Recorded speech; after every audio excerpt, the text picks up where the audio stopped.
అల్లూరి జిల్లా సమాచారానికి స్వాగతం.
శ్రీకాకుళ రైతాంగ పోరాటం తర్వాత ఏర్పడిన మీ బతుకుల్లో వెలుగులు నింపడం కోసం ఏర్పడిన ఈ ఐటీడీఏలు ఇంకా వెలుగులు నింపలేదు, కానీ ఎక్కడి నుంచో వచ్చిన కొండమ్మ మాత్రం ఏడని నీళ్లు కట్టిందట. ఆమెది ఇక్కడి భాష కాదు, ఇక్కడి బతుకు కాదు, ఇక్కడి మెతుకు కాదు, ఇక్కడి బతుకులో భాగం కాకుండానే ఆమె ఏడుగులు కట్టగలిగింది.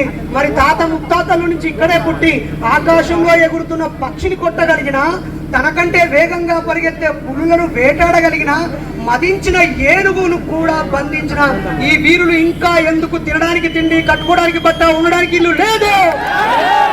ఇంకా ఎంతకాలం ఈ ఐటీడీఏల మీదనే ఆధారపడాలి? ఇంకా ఎంతకాలం ఆయా ప్రాంతాల్లోంచి, మైదాన ప్రాంతాల్లో నుంచి వచ్చిన ప్రజాప్రతినిధులు చెప్పు చేతుల్లో ఉండే నాయకుల చేతిలో మోసపోవాలి? అందుకే ఈరోజు ఇన్ఫ్లుయెన్సర్స్ అందరూ కేవలం గొట్టం చేతులు పట్టుకున్నాం కాదు బిడ్డ, మా గొంతు మా బతుకులు సమాజానికి చూపిస్తున్నాం. ఈరోజు ఏ ఒక్క వ్యక్తి కూడా ఇన్ఫ్లుయెన్సర్స్ ఏ ఒక్కరు కూడా కెమెరా వెనకాలుండి ఇక్కడి బతుకులు చూపిస్తున్నారు. అందుకే ఈ విజయం ఇన్ఫ్లుయెన్సర్స్ దే. ఈ జనరేషన్ లో నేను తెలంగాణ ఉద్యమంలో పాల్గొని అనేక సార్లు జైల్లోకి వెళ్ళిన, పోలీస్ స్టేషన్ లో బంధించబడ్డా. కానీ అక్కడ వచ్చిన పోరాటం కంటే ఇక్కడ మీ పోరాటంలో ఇంకా ఎక్కువ నీతి, న్యాయం, ధర్మం ఉంది. ఒకవేళ ఈ మైదాన ప్రాంతం వాళ్ళు ఈ గిరిజన ప్రాంతానికి ఎవరైనా వస్తే మేము 2 చేతులు చాచి ఆహ్వానిస్తాం. మీరు అతిథులే కానీ హక్కుదారులు కాదు, ఖబర్దార్ బిడ్డ. మీరొస్తే తేనెని ఇస్తారు, మీరొస్తే ఆతిథ్యం ఇస్తారు, పండ్లు ఫలాలు, కాలుష్యం గాని గాలి నీళ్లు మీకు ఇస్తారు. కానీ ఇక్కడి ప్రజల బతుకుల పొట్టలు కొడితే బిడ్డ మిమ్మల్ని కొట్టడం వీళ్ళకు పెద్ద పని కాదు. ఏనుగును బంధించిన వాళ్ళు, చిరుతలను తరిమి కొట్టిన వాళ్ళు, క్రూర మృగాలతో కూడా స్నేహం చేసి ఈ పచ్చని ప్రకృతిని కాపాడుతున్న ఈ బిడ్డల బతుకుల్లో జీవో నంబర్ 3ను రద్దు చేయడము, అలాగే 1/71 చట్టాన్ని నిర్వీర్యం చేయడం అనేది చాలా సిగ్గుచేటు. నేను ఒక వీడియో పెట్టిన తర్వాత చాలా మంది మైదాన ప్రాంత ప్రజలు నాకు ఫోన్ చేసి నీకు దీనికి ఏం సంబంధం అని అడిగారు. అయ్యా, నేను ఫస్ట్ మనిషిని, నేను ఫస్ట్ భారతీయుని. అలాగే సుప్రీంకోర్టు ఒక తీర్పునిచ్చింది అంటున్నారు. అత్యున్నత న్యాయస్థానం సుప్రీంకోర్టే, దాన్ని గౌరవించాల్సింది మనమే. కానీ గుర్తుపెట్టుకోండి, మొట్టమొదటి రాజ్యాంగ సవరణ జరిగింది ఎందుకో తెలుసా మీ అందరికీ? చట్టం ముందు అందరూ సమానమేని, గిరిజనులు, గిరిజనేతరులు, బీసీలు, ఎస్సీలు, ఎస్టీలు చెల్లవని చంపకం దొరై రాజన్ అనే ఆవిడ అక్కడ తమిళనాడులో ఒక కేసు పెట్టి ఆ యొక్క బీసీలకి డాక్టర్ సీట్ ఇచ్చారు. నేను పెద్ద కులంలో పుట్టడమే తప్ప చట్టం ముందు అందరూ సమానమే కదా, మరి నా బిడ్డకి ఇవ్వకుండా నాకంటే ఒక మార్కు తక్కువ వచ్చినటువంటి బీసీ బిడ్డకు ఎలా ఇచ్చారని ఆ తల్లి కేసు వేస్తే అక్కడి హైకోర్టు ఇది చట్టం ముందు సమానమే కాబట్టి ఆర్టికల్ 14 ప్రకారంగా అయినా లింగము, ప్రాంతము భేదం ఉండొద్దని చెప్పి నోటికాడు బుక్కను తీసేస్తే, గుర్తుపెట్టుకోండి, నోటికాడి బుక్కను తీసేసి చట్టం ముందు అందరూ సమానమైన సుప్రీంకోర్టు దాకా వెళ్ళి గెలిస్తే